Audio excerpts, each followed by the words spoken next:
Alrighty, folks. I am back. Getting talk two.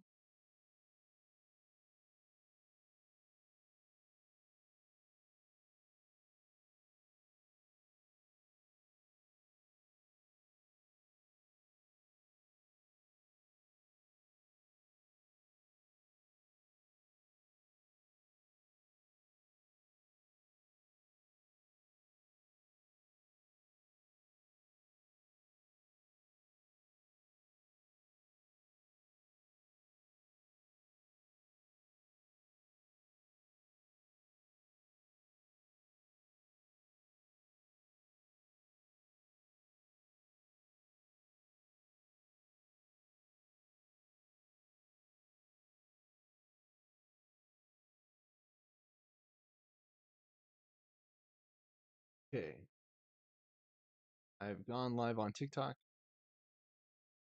Now I will camera.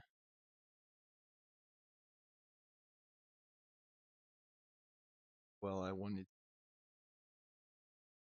There it goes. Just have to carefully monitor the camera on my laptop, the video, because I might have to go the way of the Razer Kaio or Andrew, one of the webcams I've seen on. And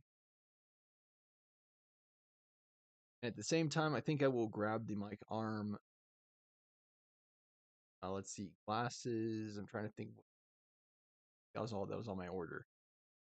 I just have to keep monitoring this camera. TikTok is fine. Call me. There we go. Okay.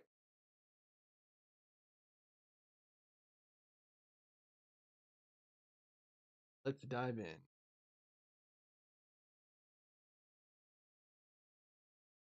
Principle 15. Experience your fear and take action in it. Come this way but once. Either tiptoe through life and hope that we get to death without being too badly bruised, or we can live a full, complete life achieving our goals and realizing our wildest dreams. That was Bob Proctor, self made millionaire, radio and TV personality, success trainer, and featured teacher in the movie and book The Secret. As you move forward on your journey from where you are to where you want to be, you're going to have to confront your fears. Fear is natural. Whenever you start a new project, take on a new venture, or put yourself out there, there is usually fear. Fortunately, most people let fear stop them from taking the necessary steps to achieve their dream. Successful people, on the other hand, feel the fear along with the rest of us, but don't let it keep them from doing anything they want to do or have to do. They understand that fear is something to be acknowledged, experienced, and taken along for the ride. They have learned, as author Susan Jeffers suggests, feel the fear and do it anyway. Why are we so fearful? Millions of years ago, fear was our body's way of signaling us that we were out of our comfort zone. It alerted us to possible danger, gave us the burst of adrenaline we needed to run away. Unfortunately, though, this response was useful in the days when saber-toothed tigers were chasing us. Today, most of our threats are not at all life-threatening. But no, here, let me see what it said.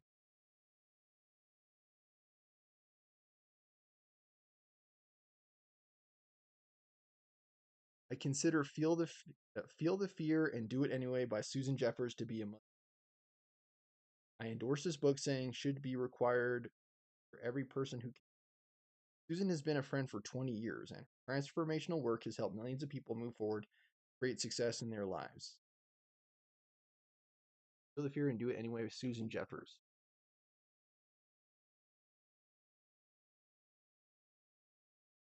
There, feel better now. Today, fear is more of a signal that we must stay alert, cautious.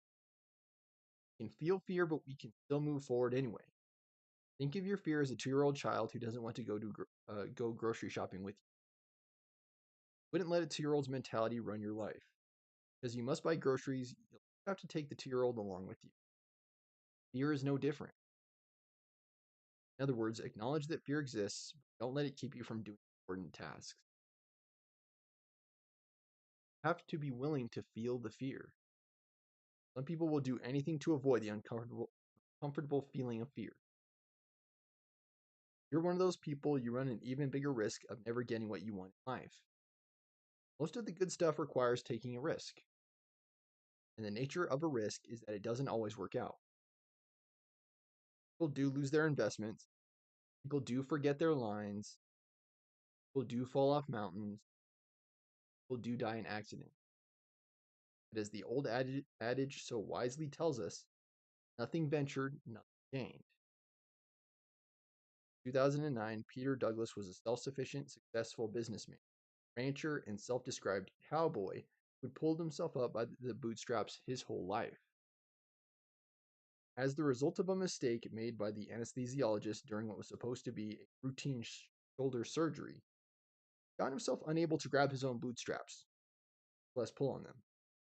He woke up to discover both his arms were wholly paralyzed from the shoulders down. The first time in his life, without the use of his hands, Peter felt helpless, which he describes as that feeling you get when you know that you have to do something, but you just can't do it. After years of rehab, Peter still has only limited fine motor skills in some triceps and forearm movement, and he can move his arms with difficulty, but as he describes it, his thumbs are not exactly opposable anymore. For the years following his surgery, he didn't go anywhere without his wife or someone else to help him. He definitely wouldn't consider traveling by himself. The thought of being alone in a strange place terrified him. What if he needed help? What if he couldn't open his hotel room door by himself? If. And one day he decided enough was enough. Realizing, letting the fear of the unknown dictate his life, where he went. Finally made the decision to travel on his own.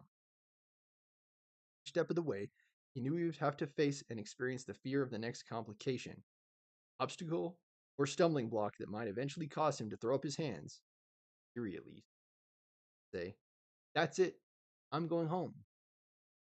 But he was determined to work through the fear. What he discovered is that as he faced each fear, a solution appeared. Here's what Peter told me. Fear. I was afraid of the check-in at the airport. I didn't know if I'd have enough strength to swipe my credit card at the check-in kiosk. Solution. I asked the people at the airlines to help, and they were more than happy to assist. Fear. I was nervous about getting the seatbelt buckled in. I wasn't sure I'd have enough grasp in my hand to do the task. Solution. The flight attendants were kind and helpful with the seatbelt. Fear. I didn't know how I'd get things set up in my hotel room. Solution. Once I was in my room, the bell captain helped me unwrap the soap, set up the room, pull the curtains, unfold the covers, and unpack my luggage. Fear. I didn't know how I'd get myself dressed flying solo. I still hadn't been able to get any of my clothes buttoned on my own. Solution. My wife packed all my shirts pre-buttoned, so I simply had to slip them on over my head. My pants had Velcro so I could fasten them myself. My socks had loops that I could grab and pull. But there were still 2 buttons on my shirt that needed to be buttoned. Again, I asked for help. First time I asked a hostess to do it, I was taken aback. Now it's amazing. I'm at a hotel for several days. The hostess will watch for me and step right up to help. Here, I was afraid to eat by myself. Still can't cut meat and I have difficulty with most flatware. Solution? I traveled with a special fork that allows me to feed myself. And now that I've traveled on my own several times, I could tell you how many times people have offered to wash the fork for me and take special care of it. What I learned is that we have everything around us that we need to erase fear. Just look to your left, your right, around you. Are they strangers? Matter. They are amazing people at every step of my journey who don't just assist me. They literally jump at the chance to help another human being. The only way to find out if you can do something is to actually do it. As Peter says, it takes a little bit of trust, but the only way you will ever find out if you can fly solo is to experience your fear and take the leap and trust that you'll be okay. Peter still experiences some anxiety when he travels on his own, but most of the fear is gone and has been replaced with gratitude for all the assistance people offer him.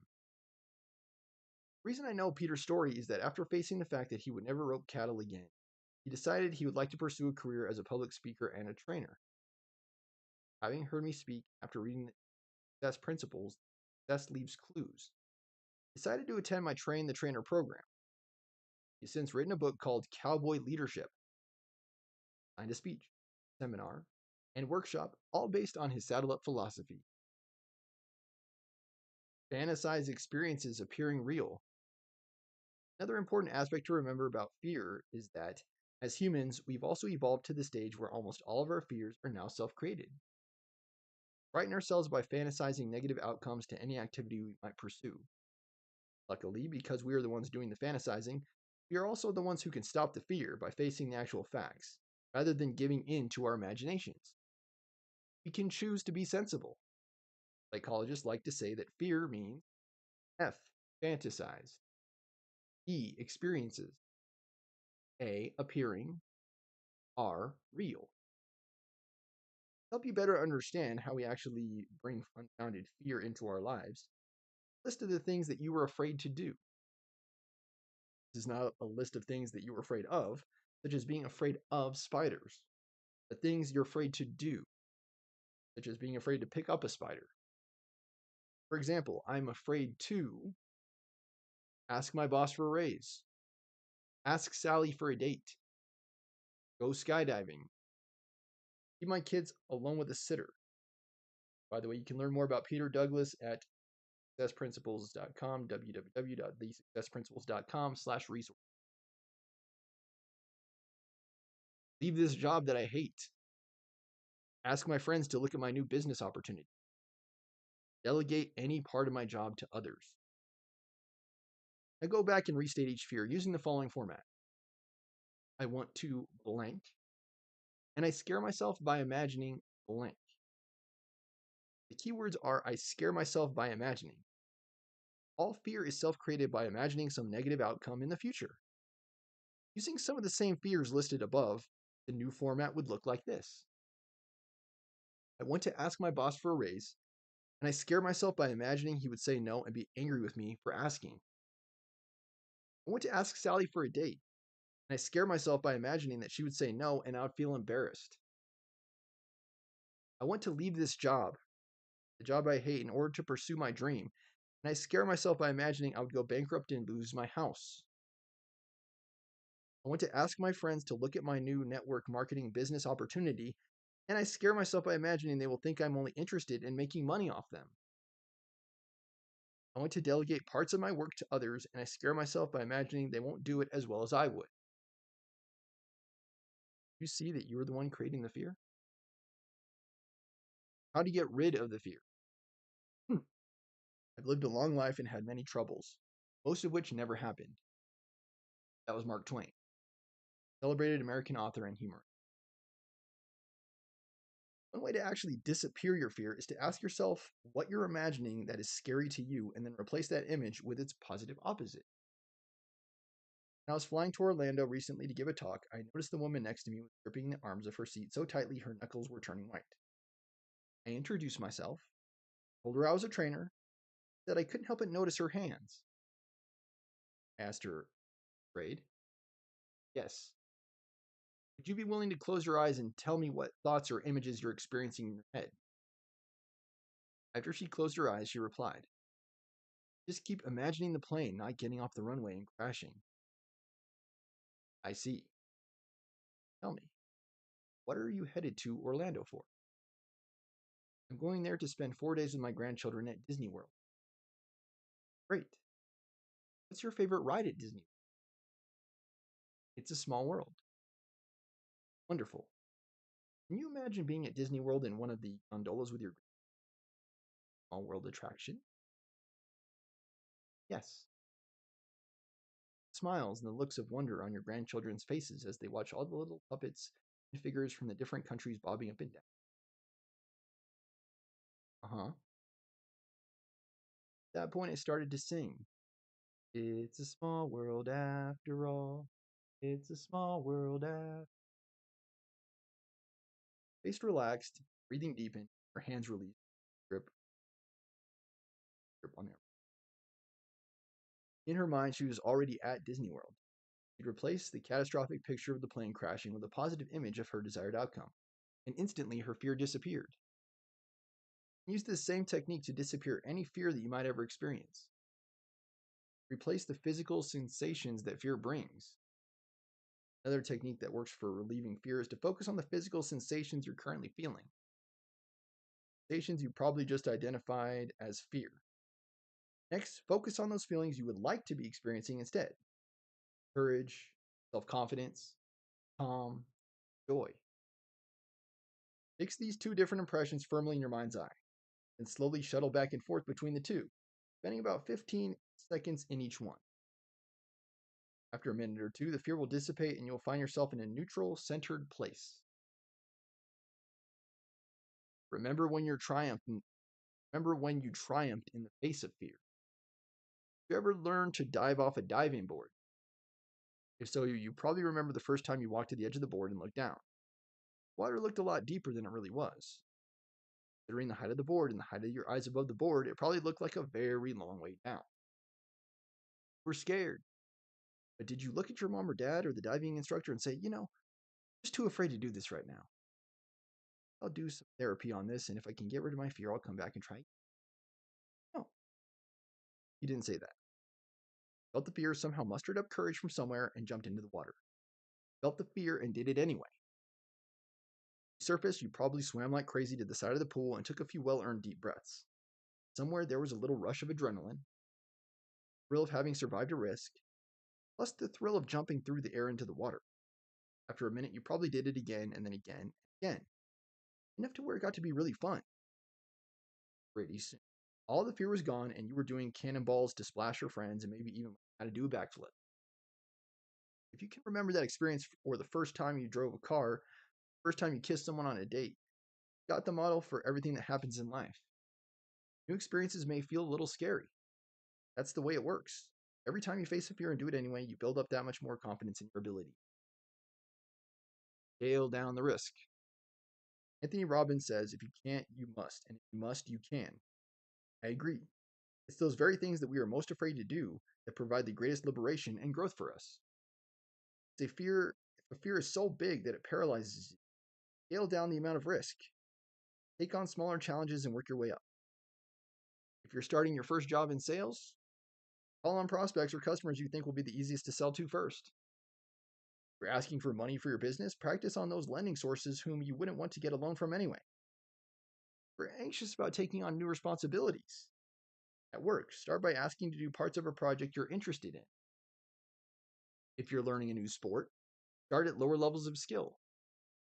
Master those skills you need to learn, move through your fears, and then take on bigger challenges. Your fear is really a phobia. Some fears are so strong that they can actually immobilize you. If you have a full-blown phobia, such as fear of flying or fear of being in an elevator, it can seriously inhibit your ability to be successful. Fortunately, there is a simple solution to most phobias. 5-minute phobia cure developed by Dr. Roger Callahan, so easy to learn and easily self-administered as well as facilitated by a professional. I learned about this magical technique from Dr. Callahan's book and video and used it successfully in my seminars for more than 15 years. If you have a phobia that's holding you back, visit www.rogercallahan.com for a free guide and other self-help materials. You can also schedule private consultations or find a practitioner near you at www.tftpractitioners.net. The process uses a simple but precise pattern of tapping on various acupressure points of the body while you simultaneously imagine the object or experience that stimulates your phobic reaction. It acts in much like a virus in a computer program by permanently interrupting the program or sequence of events that occur in the brain between the initial sighting of the thing you're afraid of, seeing a snake or stepping into an airplane, and the physical response, such as sweating, shaking, shallow breathing, or weak knees. When I was leading a seminar for the real estate agent, a woman revealed that she had a phobia about walking upstairs. In fact, she had experienced that every morning. And in response to her request for directions to the seminar, the bellman had pointed to a huge staircase leading to the grand ballroom. Fortunately, there was also an elevator, so she made it to the seminar. If there hadn't been, she would have turned around and driven home. She admitted that she had never been on the second floor of any home she had ever sold, and she'd already been up there. Other prospective buyers that they would find what they would find on the second floor, the basis of her reading off the listing sheet, let them explore it on their own. I did the 5-minute phobia cure with her and then took all 100 people out to the same hotel stairway that had petrified her earlier in the day. With no hesitation, heavy breathing, or drama, she walked up and down the stairs twice. It is that simple.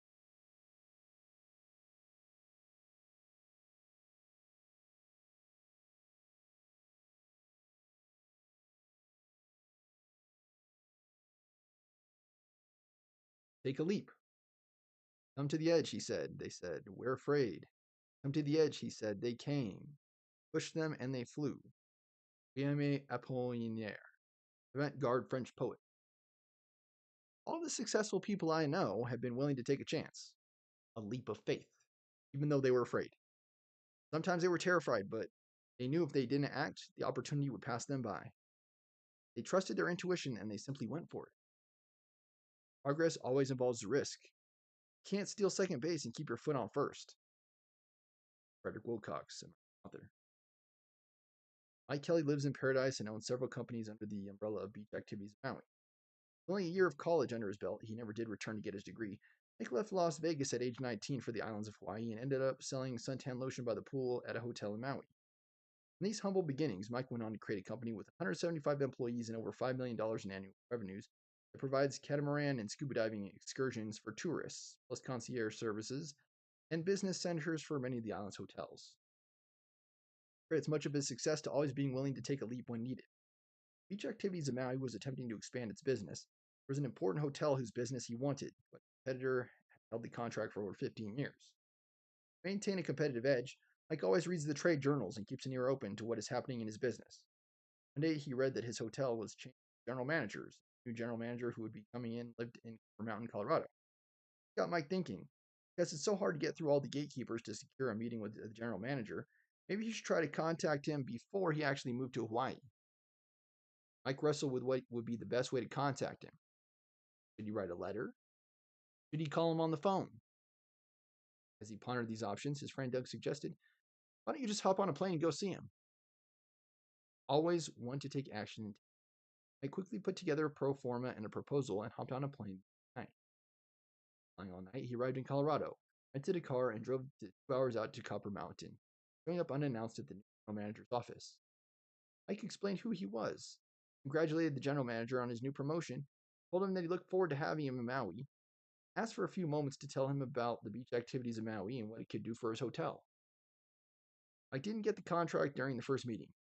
The fact that a young kid was so confident in himself and his business that he would take a leap of faith, jump on a plane, fly all the way to Denver, then drive out in the middle of Colorado on the off chance he'd be able to meet in person, was such a huge impression on the general manager that when he did finally get to Hawaii, he awarded Mike the contract. It was worth hundreds of thousands of dollars to Mike's bottom line over years. Taking a leap can transform your life. Authority is 20% given and 80% taken. So take it. That was Peter Ueberroth, organizer of the 1984 Summer Olympics and commissioner of Major League Baseball from 19. Multi-millionaire Dr. John DeMartini is a resounding success by anyone's standards. He owns several homes in Australia. Spent over 60 days a year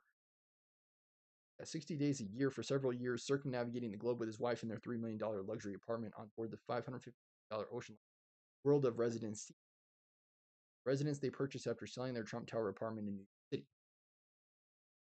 The author of 54 training programs and 13 books and a featured teacher in the movie The Secret, John spends the year traveling the world speaking and conducting his courses on financial mastery. John didn't start out rich and successful. At age 7, he was found to have a learning disability and was told he would never read, write, or communicate normally. At 14, he dropped out of school, left his Texas home, and headed to the California coast. By 17, he ended up in Hawaii, surfing the waves of Oahu's famed North Shore, where he almost died from strychnine poisoning. His road to recovery led him to Dr. Paul Bragg, a 93-year-old man who changed John's life by giving him one simple affirmation to repeat. I am a genius and I apply my wisdom. Inspired by Dr. Bragg, John went to college, earned his bachelor's degree from the University of Houston, later earned his doctoral degree from the Texas Chiropractic College.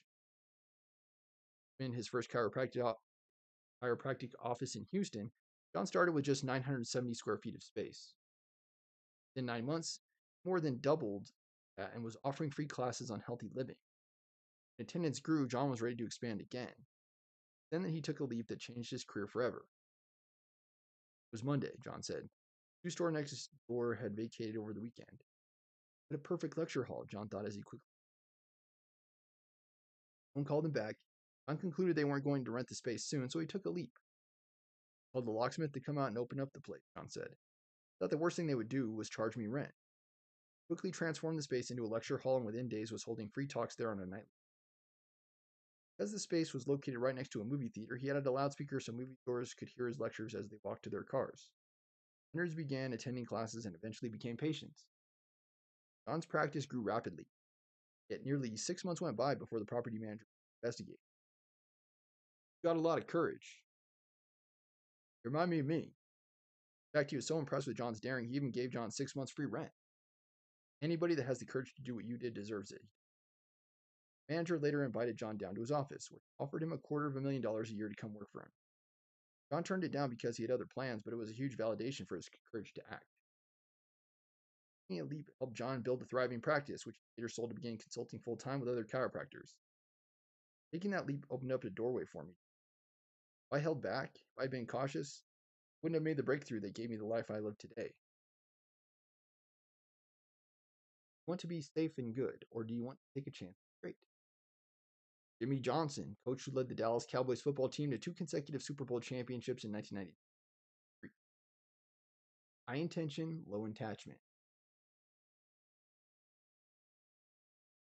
To remain calm and peaceful as you go through life, you have to have high intention attachment.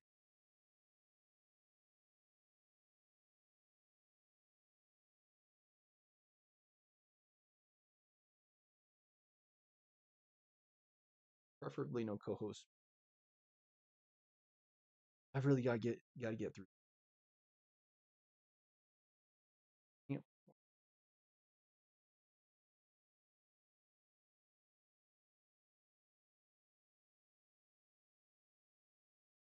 take anyone out.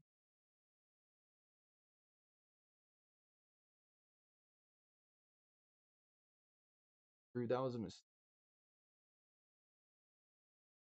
Like I said, I'm not trying to co-host. I just want to invite people. You want to remain calm and peaceful as you go through life. You have to have high intention and low attachment. Do everything you can do to create your desired outcomes. Sometimes you don't get the intended result by the date you want. That is life. Keep moving in the direction of your goal until you get there. Sometimes the universe has other plans, and often they are better than the ones you had in mind. That is why I recommend adding the phrase "this or something better" to the end of your affirmation. I was vacationing with my family on a cruise in Tahiti one summer. My son Christopher and my stepson Travis, both 12 at the time, I set out on a guided bicycle tour around the island of Bora Bora with other members of our crew. My intention for the day was a bonding experience with my 2 sons. The wind was blowing really hard that day, and the trip was a difficult one. At one point, Steve Geller, who was struggling along with his 11-year-old grandson, took a nasty fall and badly cut her leg. Because there were only a few others in the back of the pack with us, I stayed behind to help her. There were no homes or stores and virtually no traffic on the far side of the island. There was no way to call for help. After attempting some crude first aid, we decided to all push on together. Bored with the slow pace, my boys took off ahead. I spent the next several hours pedaling and walking next to my friend until we eventually reached the hotel where she called for a taxi, and I rejoined my sons. Out for a swim. That night, Stevie and her husband, Carl, asked us to join the family for dinner. It turned out that they were on a nominating committee for the International Achievement Summit sponsored by the Academy of Achievement. Its mission? To inspire youth with the new dreams of achievement in a world of boundless opportunity by bringing together over 200 university and graduate student delegates around the world to interact with contemporary leaders who have achieved difficult or impossible in service to their fellow humans. After our time together, they decided to nominate me to become a member of the Academy and receive their Golden Plate Award, joining previous recipients such as former President Bill Clinton, Placido Domingo, George Lucas, New York Mayor Rudolph Giuliani, U.S. Senator John McCain, former Prime Minister of Israel Shimon Peres, and Archbishop Desmond Tutu. Because my nomination was accepted, I was able to attend the annual 4-day event with some of the brightest young and future leaders, some of the most interesting and accomplished people in the world in 2004. I will be able to attend future meetings when I want to. Had I been totally attached to my original outcome of the day with my two sons and left Steve care for the others, to the care of others, I would have missed an even bigger opportunity than that spontaneously came my way. I've learned over the years that whenever one door seemingly closes, another door opens. You just have to keep positive, stay aware, and look to see what it is. Instead of getting upset when things don't unfold as you anticipated, always remember to ask yourself the question, what's the possibility that this is? That was 15. Experience your fear and take action anyway. Next time we'll be covering principle 16, willing to pay the price. That will do it for today. As I say, please remember to pay it back, pay it forward, support the show. Very appreciative for any and all support that the show receives, whether it's on TikTok or YouTube. Every little bit counts. Please remember to like, comment, share, subscribe, and don't follow if you're on TikTok, subscribe if you're on YouTube. It costs you nothing but your time. Provide you more content than you know what to do. As we figure out to get from where we are to where we again for any and all support that the show should. Thank you so much for watching. I hope you all have a nice night. Sleep tight. I've been your host, Stormer Show, signing out and tight. Be well.